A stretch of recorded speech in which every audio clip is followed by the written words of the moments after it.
सभे में गैया भाई बहन के भूलेटन काका के राम राम आथिन मगहिया खबर में सुनथिन देश दुनिया के खबर। आज छोटकी दिवाली है, लोग देवता पितर पर जलौतन दिया। आज दीपोत्सव सज के एकदम से तैयार है। 17 लाख दिया जलावे के है प्रोग्राम। प्रधानमंत्री हो सका धन आज के इस कार्यक्रम में अयोध्या में शामिल। धनतेरस पर 75,000 युवा के रोजगार मेला के तहत प्रधानमंत्री नियुक्ति पत्र सौंपलन। जम्मू कश्मीर में 15 गो नया वर्ग के भेटायल आरक्षण। सूखा प्रभावित बिहार के परिवार सभे के भेटाए लगल 3500 रुपया के सहायता राशि। अरुणाचल प्रदेश में सेना के एगो हेलीकॉप्टर दुर्घटनाग्रस्त हो गए, जेकरा पर सेना के 5 गो जवान के साथे 2 गो पायलट हलन।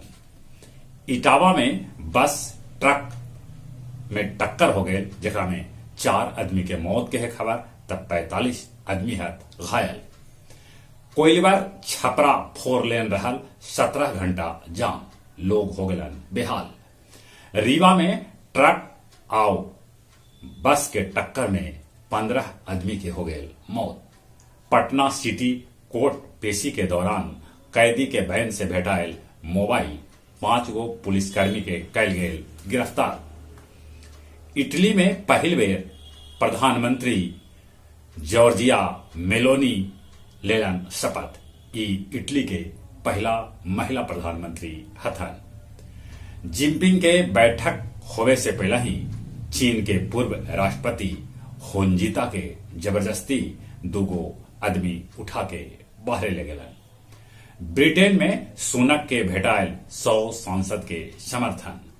अमेरिकी उपराष्ट्रपति कमला हैरिस दिया जरौलन आओ लैकन के साथे फुलझड़ी छोड़ के खुशी मनौलन। धनतेरस में गया जी में होयल 125 करोड़ के कारोबार। गया जी में 6 गो थोक पटाखा विक्रेता के दुकान सील कैल गेल, 1 करोड़ के पटाखा भी जब्त कैल गेल। बोध गया के मनकोशी गांव के 3 बच्चर के एगो लड़का के फल्गु में डूबे से हो गए मौत। गया जिला हिंदी साहित्य सम्मेलन भवन में आयोजित कैल गेल काव्य संध्या 426, जेकर अध्यक्षता जनाब गुफरान अशरफी और संचालन जनाब खालिद हुसैन परदेसी कैल का। अब कुछ खेल के समाचार। T20 विश्व कप में आज हुए भारत और पाकिस्तान के बीच भिड़ंत। न्यूजीलैंड ऑस्ट्रेलिया के 89 रन से हरा दिलक।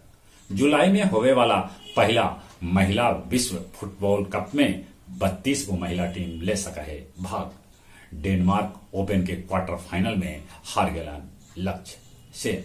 जहां तक मौसम के सवाल है, मौसम विभाग सूचना दिलका है कि उड़ीसा और बंगाल में कल हो सका है बारिश। चलिए एक बार फिर से अपने सभी के भूलेटन काका के राम राम।